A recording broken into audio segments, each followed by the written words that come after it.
بہت شکریہ سر، بڑی مہربانی۔ سر ایک تو مجھے بڑی خوشی ہوئی کہ کشمیر کے حوالے سے آج ایک ہی آواز آپ کو ہر طرف سے سنائی دے رہی ہے، اور یہی وہ بازگشت ہے، سیاسی بازگشت جو ہم چاہتے ہیں کہ پوری دنیا کے کانوں تک پہنچے۔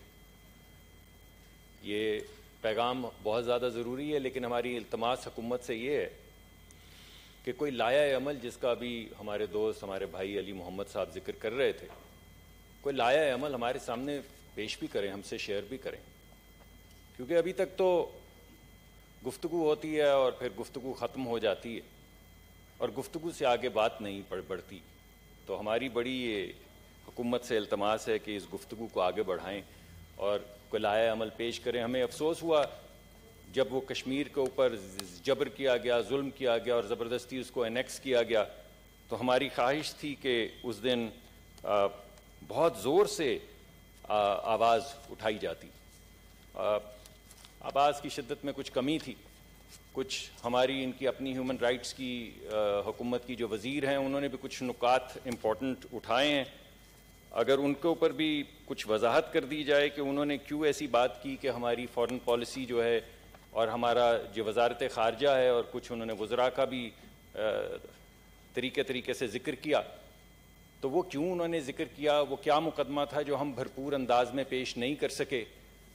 بات کو پولرائز کیے بغیر اگر ہم سب مل سر جوڑ کے دیکھیں کہ وہ کیا چیزیں ہیں جو کرنے والی ہیں، جو نہیں ہو پائیں، جن پہ نہ صرف ہم معترض ہیں بلکہ آپ کے اپنے کابینہ کے اراکین جو ہیں وہ معترض ہیں اور واشگاف الفاظ میں وہ یہ آواز بلند کر رہے ہیں، وہ کم از کم اس ایوان کے سامنے تو لائی جائیں کہ وہ کیا چیزیں تھیں۔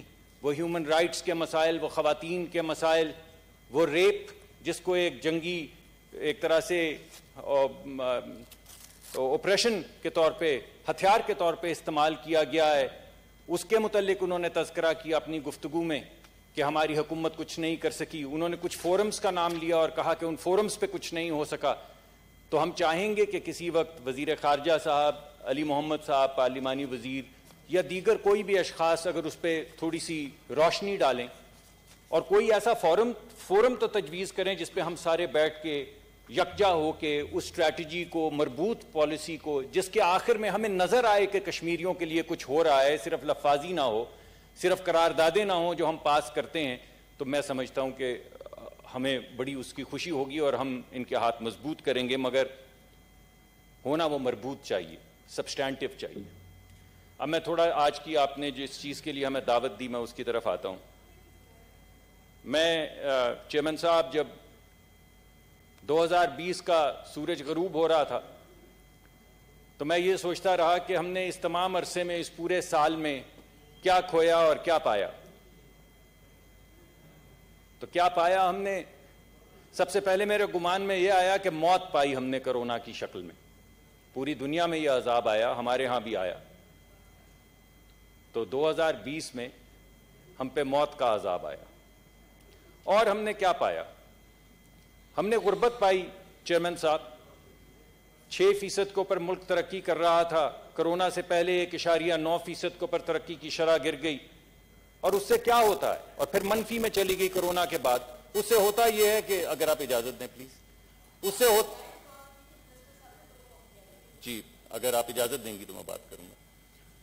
انہوں نے ہوتا یہ ہے کہ ترقی کی شرح اگر 6% سے گر کر آتی ہے 1.9% پہ یا منفی میں چلی جاتی تو لوگوں کو روزگار نہیں ملتا، لوگوں کو کے اندر انفلیشن یا مہنگائی کی شرح 1% تھی، پہلے سال میں دیہی علاقوں میں 100% کے قریب چلی گئی۔ آپ بتائیں لوگ کہاں سے کھانا کھائیں؟ اور اگر اس کے خلاف کسی نے آواز بلند کی تو ہم نے استحصال پایا، ہم نے قید و بند کی صعوبتیں پائیں۔ یہ تھا جو 2020 میں ہم نے پایا۔ تو پھر میں نے سوچا کہ ہم نے کھویا کیا اس سال میں؟ جی میں ایجنڈا پہ بات کر رہا ہوں، اجازت لے کے بات کر رہا ہوں، کشمیر پہ بات کرنے کے بعد۔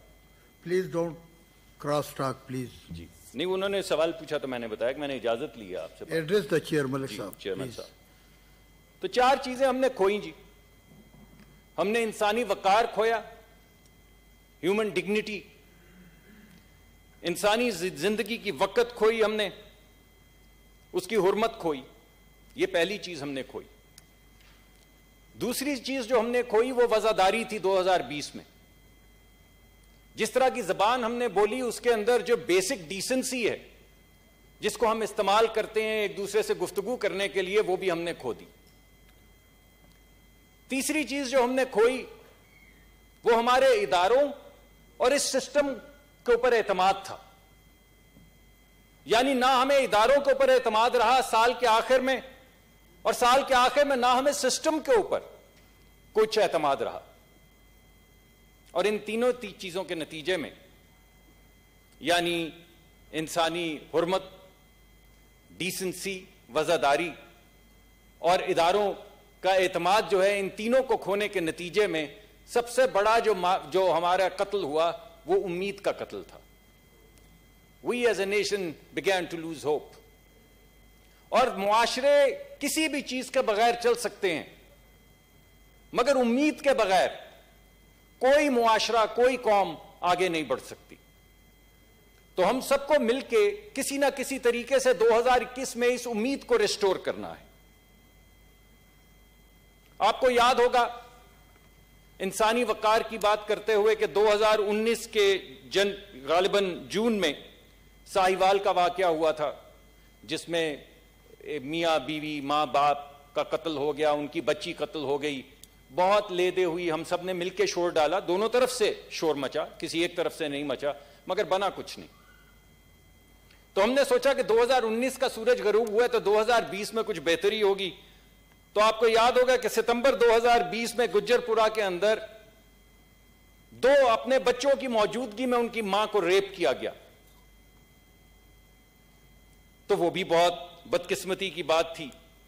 اور ایسے بہت سے واقعات ہوئے جس میں بہت سے لوگوں کی اموات ہوئیں, مگر جس طرح کی انسانی وقار, انسانی حرمت کی بے حرمتی کی گئی, سڑک کے اوپر, ہائی وے کے اوپر سے ایک عورت کو, ماں کو اس کے بچوں سمیت گھسیٹ کر لے کر جانا اور اس کا ریپ اس کے بچوں کے سامنے کرنا, یہ حیوانیت تھی. تو ہم سب بڑے دکھ درد کا شکار رہے اور مگر آگے بڑھتے رہے, اور خیال ہمارا یہ تھا کہ 2021 کا سورج جب نکلے گا تو یہ بادل شاید چھٹ جائیں گے.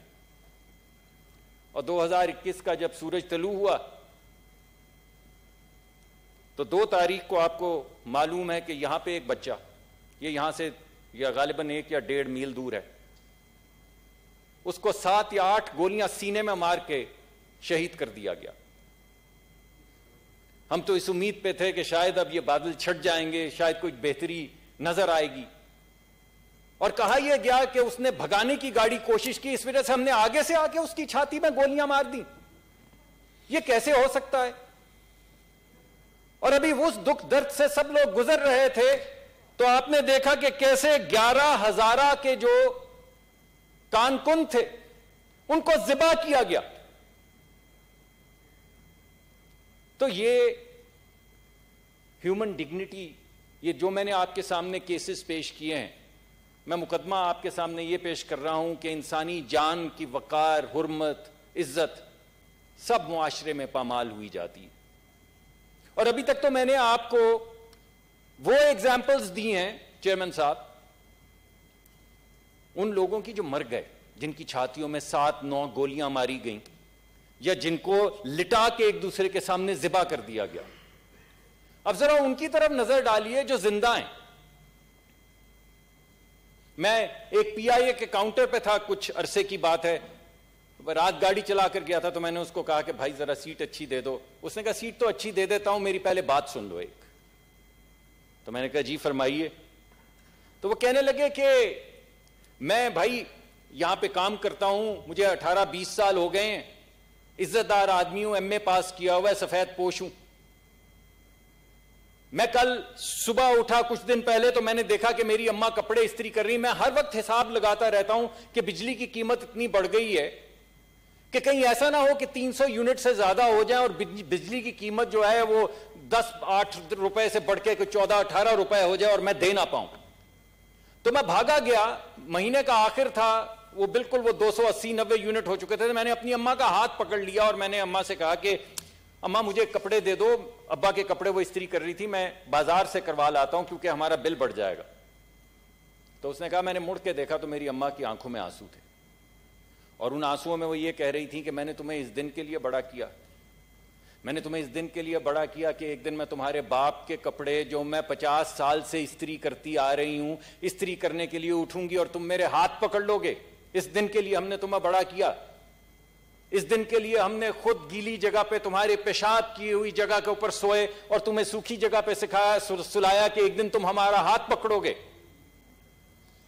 تو اس ماں کی آنسوؤں میں جو بے حرمتی تھی زندگی کی، اور اس بچے کے چہرے کے اوپر جو لاچاری ہوگی جو 300 یونٹ کی تکرار میں پڑا ہوا تھا، یہ مقدمہ بھی میں آپ کے سامنے رکھنا چاہتا ہوں کہ اگر آپ بجلی کا بل دیتے ہیں تو بچوں کی فیس نہیں بھر پاتے، آپ بچوں کی فیس دینے کے لیے نکلتے ہیں تو 3 وقت کا کھانا نہیں دے پاتے، آپ 3 وقت کا کھانا دینے کی کوشش کرتے ہیں تو ماں باپ کی دوا جو 500-550% بڑھ چکی ہے وہ گھر نہیں لا پاتے، اور اگر کوئی خدا نخواستہ بیمار ہو جائے اور اس کو ڈائلسس کی ضرورت پڑے تو وہ ڈائلسس جو مفت ہوا کرتا تھا یا 1000 روپے میں ہوتا تھا اب وہ 10-12 ہزار میں ہوتا ہے. تو جو 20-30 ہزار روپے کماتا ہے وہ مر جائے، وہ اپنے ماں باپ کو لے کر کہاں جائے؟ 3 مرتبہ 4 مرتبہ کیسے ڈائلسس کروائے؟ تو میں نے آپ کو جو بے حرمتی مرنے والوں کی ہو رہی ہے وہ بھی سنا دی اور جو بے حرمتی زندہ لوگوں کی ہے وہ بھی سنا دی. تو 2020 میں ہم نے حرمت کھو دی، انسانی وقار کھو دیا انسانی زندگی کا. اور اگر کسی نے آواز اٹھائی تو چور چور چور چور، ہر طرف یہ نعرہ بلند ہو گیا، اوئے توئے تیری میری یہ وہ زبان جو کوئی اپنے بچوں کے سامنے، اپنی بٹیا کے سامنے، اپنے بیٹے کے سامنے نہیں بولا جاتا، وہ اعلیٰ ترین ایوانوں میں زبان بولی گئی. وہ زبان جو محلے کے گنڈے نہیں بولتے، وہ زبان ہمارے اعلیٰ ترین لیڈران جو ہیں وہ بولتے رہے، صرف اس وجہ سے کہ یہ آواز نہ اٹھاؤ، یہ ذکر نہ کرو، چاہے مہنگائی کا ہو، چاہے انسانی حرمت کا ہو، انسانی زندگی کا ہو، انسانی وقار کا ہو، اس آواز کو کسی طریقے سے بند کر دیا جائے. تو جو انسانی وقار تو گیا، جو ہمارے ہاتھ تھوڑی ڈیسنسی تھی، جو رواداری تھی، جو تہذیب تھی، وہ بھی ہمارے ہاتھ سے جاتی رہی.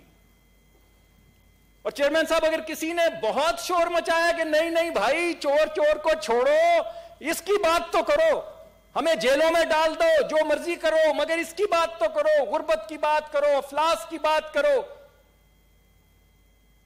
جب کسی نے بہت شور ڈالا تو کیا ہوا؟ نواز شریف جیل، شہباز شریف جیل، حمزہ جیل، مریم 2 مرتبہ jail, Shahid Khaqan Abbasi jail, Ahsan Iqbal jail, خواجہ آصف جیل، خواجہ سعد رفیق جیل، خواجہ سلمان رفیق جیل، میرا دوست مفتاح اسماعیل جیل، خورشید صاحب جیل، زرداری صاحب جیل، ان کی بہن جیل، ہسپتالوں سے گھسیٹ کے رات کی تاریکی کے اندر لے کر گئے جیل میں ڈالنے کے لیے، صرف تذلیل کرنے کو. دن کی روشنی میں بھی لے جا سکتے تھے. اور بہت سے نام ہیں جو رہ گئے جن کے لیے میں معافی چاہتا ہوں. لیکن یہ تھی قیمت جو ادا کرنی پڑی لوگوں کو شور مچانے پہ، کہ شور نہیں، خاموشی. خاموشی.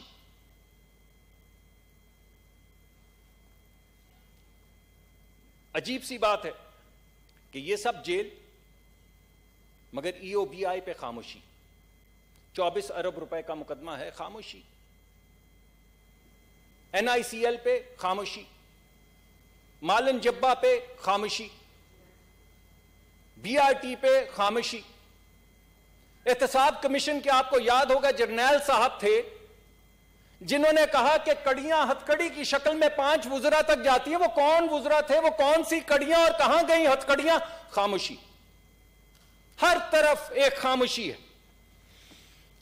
تو عجیب سا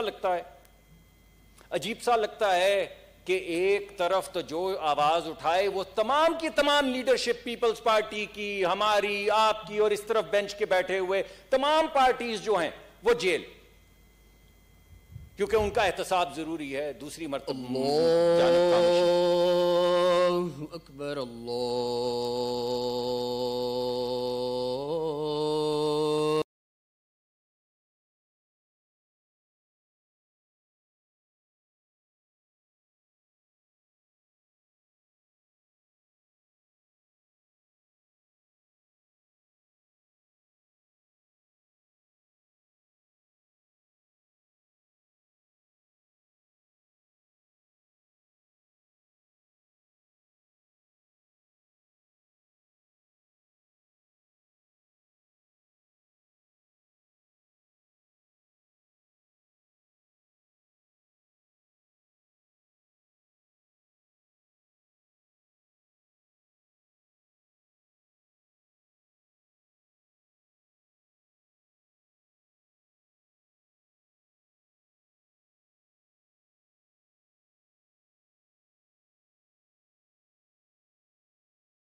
کہتا تھا نا مجھے جیل میں ڈال دو، یہ لو شاہد خاقان عباسی کو جیل میں ڈال دیا. کب تک؟ جیلوں کی صعوبتیں تو سہیں گے. طاقت ہی کیا اگر اپوزیشن پر استعمال نہ کی جا سکے.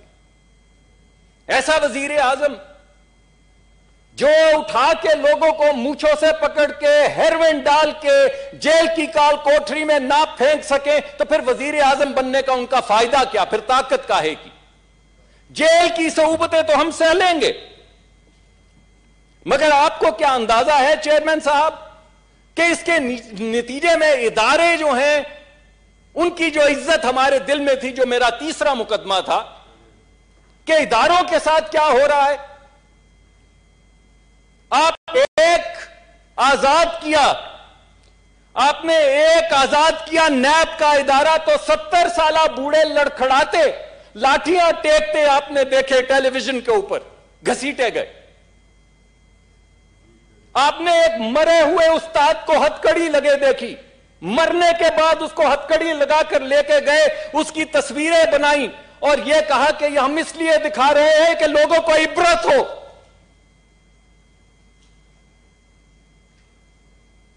آپ نے نیب میں لوگوں کو خود بلا کے پتھراؤ کیا ان کی گاڑی پہ پولیس کے ذریعے.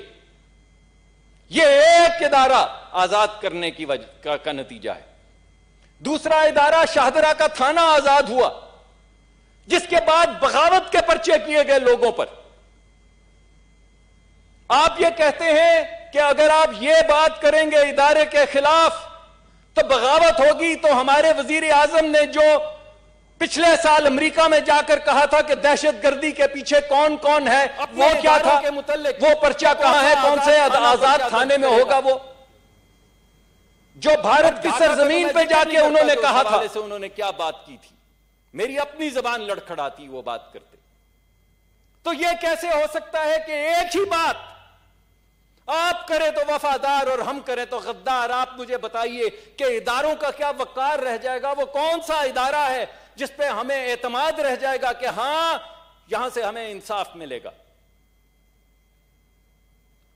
ملک صاحب پلیز آپ وائنڈ اپ کریں, دوسرے بھائیوں نے بھی بولنا ہے. جی میں ختم کیے دیتا ہوں.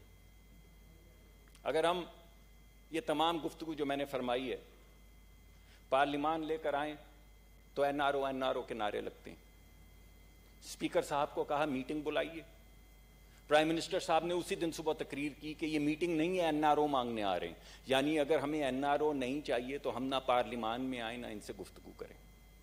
نہ پارلیمان کی وقت رہی, عزت رہی, نہ اس پہ اعتماد رہا, نہ پولیس پہ اعتماد رہا, نہ نیب پہ اعتماد رہا, اور نہ کسی اور ادارے پہ اعتماد رہا. تو سب کچھ کھو گیا. یعنی انسانی وقار گیا, human dignity, human decency, basic decency, یعنی ہمارا رکھ رکھاؤ, ہماری تہذیب, ہمارا ایک دوسرے سے بات کرنے کا انداز گیا. حکومت کے رویے کی وجہ سے اداروں کے اوپر جو پہلے ہی اعتماد آپ کے سامنے ہی ہے جیسا تیسا تھا وہ بھی گیا. اور سب سے بڑھ کے چیئرمین صاحب امید گئی. اور آخر میں یہ جو میں نے تمام حوالہ جات آپ کے سامنے پیش کیے ہیں, میں چاہتا تو یہ تھا چیئرمین صاحب آپ تشریف رکھتے, آپ سے بڑی محبت کا رشتہ ہے, میں چاہتا تھا کہ میری گفتگو آپ بھی سن لیتے, لیکن خیر آپ کی میں سن رہا تھا. جی تو میں بس یہی آپ کے سامنے چیئرمین صاحب آخری التماس پیش کرتا ہوں کہ یہ داغ داغ اجالا, یہ شب گزیدہ سحر, ہمیں تلاش تھی جس کی, وہ انتظار تھا جس کا, یہ وہ سحر تو نہیں, یہ وہ سحر تو نہیں جس کی آرزو لے کر چلے تھے یار کہ مل جائے گی کہیں نہ کہیں, یہ وہ سحر تو نہیں. اور میں اپنے دوستوں کو, دونوں طرف آئل کے بیٹھے ہوئے دوستوں سے یہ التماس کروں گا کہ ابھی گرانی شب میں کمی نہیں آئی, نجات دیدہ و دل کی گھڑی نہیں آئی, چلے چلو کہ وہ منزل ابھی نہیں آئی. مگر جس روش سے ہم چل رہے ہیں چیئرمین صاحب, وہ منزل 2021 میں دور دور تک نظر نہیں آ رہی. بہت بہت شکریہ.